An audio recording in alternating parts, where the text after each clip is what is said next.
And George says, my dad suffered from emphysema. When he came to the location where I worked, instead of trying to track me down, he would always yell, George, where the heck are you? Understand, it wasn't in a mean way.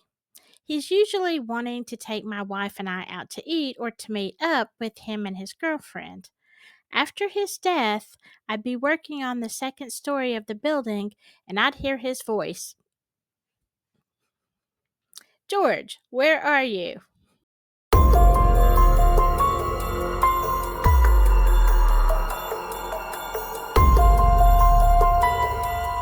Well, hello there, my spooky friends. Yeah, Sachi is just having a time here, and she looks kind of scrawny. Look at her tail, y'all. It's summer. She's lost all her hair. It's hot. It's been really hot the last couple of weeks, and um, yeah, I love you too. And she is just scrawny tailed. It's kind of sad. Yeah, but I'm sure this fall she'll get her big fat winter coat back. Anyway, it is great to see ya.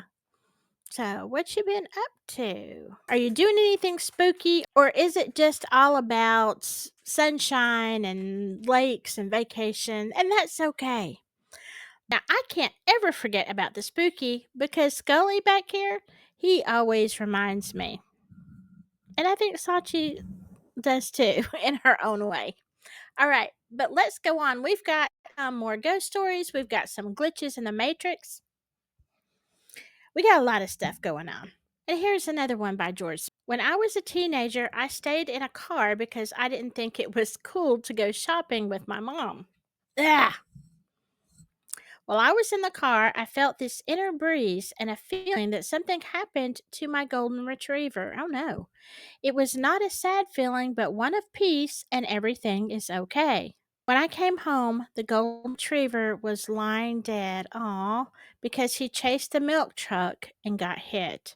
Hearing stories about pets helps me to understand what happened and how I felt over 50 years ago.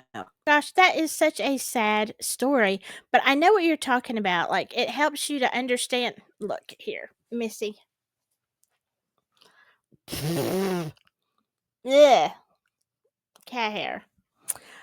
It helps you to understand that maybe your dog was letting you know, probably had just passed away and on the way out, giving you that last bit of comfort that dogs do.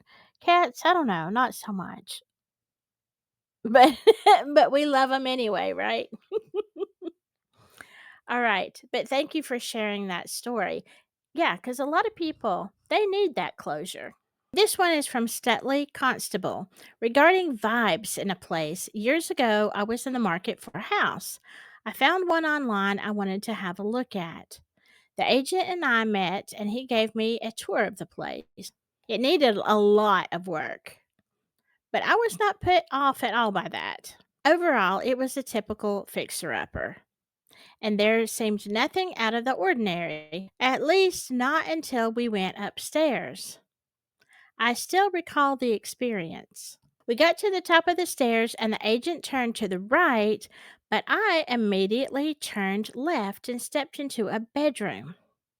It felt like someone said hello and was greeting me with as friendly and warm a personality as could possibly be. To put it simply, I felt welcome. Unfortunately, the week I toured the house, I lost my job. Oh, I hope whoever bought the place is taking care of it. Yes, absolutely. I agree. And I hope they're taking care of it too. It's nice though, isn't it? When you go into a place and you have a good vibe and it just feels happy. That is a great. I don't feel that a lot. Of course, I'm not in the market anymore of looking for a house. I have really honestly very rarely felt that when I lived in a place.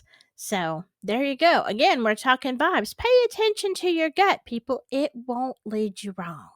Thank you, Stutley. Okay, I know I'm gonna get this name wrong. Mistress Trace? Mistress Trace.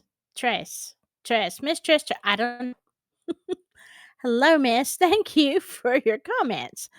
I gained 24 hours. I had Saturday cleared up to sort my issue with my account being dormant. I did all the work on Friday and sent them out to clients Friday going into Saturday. I woke up Saturday earlier than usual and decided to take a little nap before I left. When I woke up, it was Friday, 8 a.m. Well, miss, let me tell you, I wish that would happen to me. I wish I could gain another day because, well, maybe unless it's a work day, maybe a weekend day, that would be great. I don't know. Sometimes even a work day would be great. I don't have hours in the week to do what I need to do. So, yeah, a glitch in the matrix. Yeah. Just next time, ask if it could be a Saturday. Maybe a day off would be a little bit better. But hey, whatever. And we have another glitch in the Matrix story. This one is by Hiawatha. Hello there, Hiawatha. I too lost an hour once. Luckily, my son was home with me, and he too lost the same hour. Only time that's ever happened to me. Glitch in the Matrix? I think maybe so. Yeah. Actually, my daughter and I were just talking today about my glitch in the Matrix story about like kind of being transported. I don't know what happened, but we were actually going that same route today, and it's funny because every time we go up there, we remember that weird story. So yeah. I mean, it can those glitches in the matrix can really mess with you sometimes, right? Thank you, Hiawatha. Hope you're doing great. And this one comes to us by Florence. I used to have knocking at my front door and on the outside of our bedroom wall, but I saged the whole house, and several nights afterward, I had to say what one of your viewers said, something to the effect of, leave or I will have to use the sage again. I remember that story.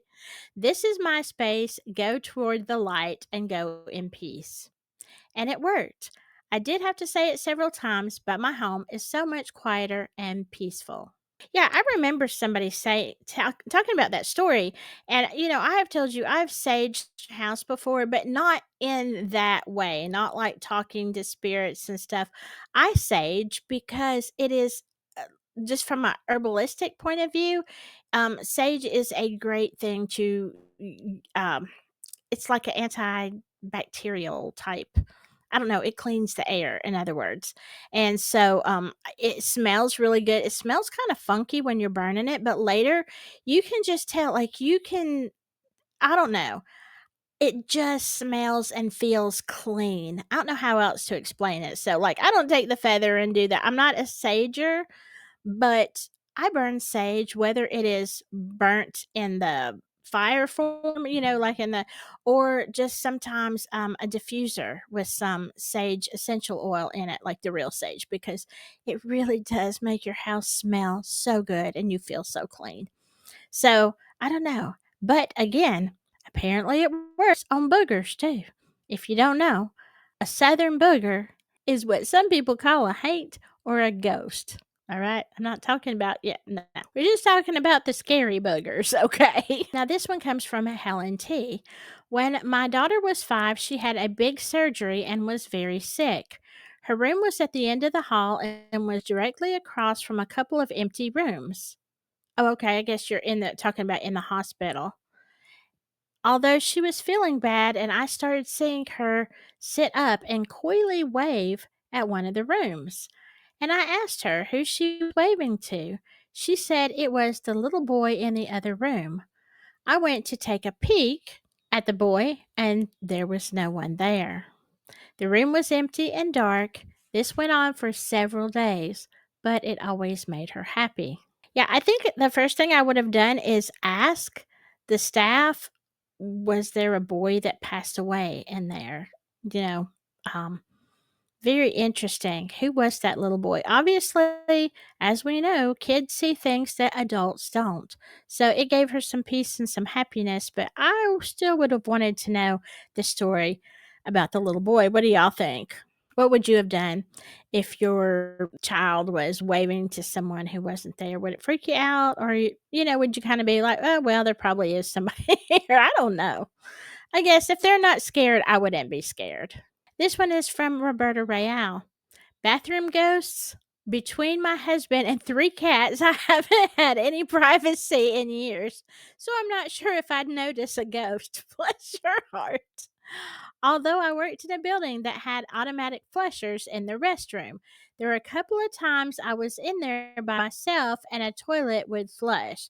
That's especially creepy when you're working late. Yes, it is. One time, I was working by myself late and I heard this huge crash in the kitchen. It sounded like broken glass and metal. I walked in there and nothing was knocked over or otherwise disturbed, but the refrigerator door was wide open. I closed the fridge, grabbed my laptop and purse, and left. Thank you, Silky. Wow. Well, thank you for sharing that one. Yeah, why is it they like to make crashing sounds? Like, it literally sounds like your whole house is falling apart, and it's nothing. You walk into the room and there's nothing out of place, right? I don't know what the point of that is. And toilets flushing. There's actually a ghost story, and I'm trying to think what university it is. It's somewhere in North Alabama. They have a toilet flushing ghost, okay? They do. I think it was a guy that used to go there that passed away. Anyway, something about they've heard the word cheese, and then I'm not kidding. I'm not kidding. This is on a ghost site. So this is a well-known ghost in one of the campuses up in the northern part of the state. Yeah, I guess the ghost likes cheese, and well, I guess he can still go because he not too much cheese. You know what I'm talking about.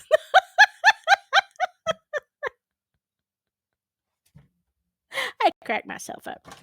Uh, I know. Before you say you're not funny, it's okay. It's okay. The ghosts are happy. They've got cheese. They're flushing toilets. It's all good. Okay. All right. But that reminded me of that story. Let's go on. And this one is by Florence. The day my grandmother died at the hospital, I left work and went to my aunt's house. I was in another room crying uncontrollably at my aunt's house. I heard my grandmother call my name 3 times. I helped my aunt take care of my grandmother as much as possible. I got up and wiped my tears to go see what grandmother wanted. I did not want her to see me crying. When I saw grandmother's empty bed, it hit me. She had died at the hospital and a couple of hours earlier. That made me really stop crying. I was confused, shocked, and puzzled that I was crying and had totally forgot that she had died. She never called my name again, and I am grateful for that. The end. Yeah, I mean, in your grief, I can understand you're crying. You hear your name called, but at the same time, it's in that state. You're just not putting two and two together until you do, and then you're like, "Wait, hey, Grandma's calling my name, but she's passed." I think she was just trying to comfort you, saying, trying to tell you, "Hey, hey, hey, hey, it's okay. It's all good." On her way out. So I think that is a really cool story. And here is one by George Sparks. I heard the voice of my dad call my name after his death. Other times I've had my name called for unknown reasons with nobody in the room. Yeah, I've heard my name called a few times too over the years. I wasn't ever sure. It didn't wasn't in somebody's voice that I recognized other than the two instances that my trickster or whatever ghost has pulled here. But other times I have experienced that. So I don't know who is calling. Are our loved ones around and do they break through sometimes? I don't know. But my question is, George, do you answer them? Do you say like, "Huh? What? What you want?" I mean, I don't know. I've done that and nobody answers, so I'm like, well, I guess it wasn't that important. But yeah, I'm just curious as to know whether you answered them or not. And I've probably got time for one more, so let's see what we got here. This one is from Alicia Ortega. Hi, this is about a kid ghost. Last week I was babysitting my grandkids, two of them. It was time for bed, so I popped my head in my grandson's room, and he was on his bed, and whom I thought was my granddaughter sitting on the floor in his room. So I said to her, "Elena, time for bed. Come on, let's brush your teeth." I walked in the bathroom and she was already brushing her teeth. Oh. So I hurried back to my grandson's room and there was no one in there except him. I tell you, the back of my hair stood up. I just blessed my, I don't know what, and said a prayer. I didn't tell them anything, only their mom. She says something is following me. Oh my goodness, Alicia. Well, if you have something following you, I hope it is a good something and not a bad something. Sounds like a little bit of a trickster as well, making you think that your granddaughter was somewhere that she wasn't, or a doppelganger. Who knows? Hmm. As you know, you've heard me talk about those experiences a lot. So, very interesting. All right, keep your stories coming. Come on. I love to hear from you. If you want to email me, you can send it to avelincottage@gmail.com. You can put it in the comments. I have a link in the description of each video that has my email address. So please, please reach out. Again, hope you're enjoying your summer. It's not spooky season yet, but we're getting there. So, what would you like to give me some ideas? All right, in the meantime, whatever you do, stay safe out there. And for heaven's sakes, just stay spooky. Bye bye.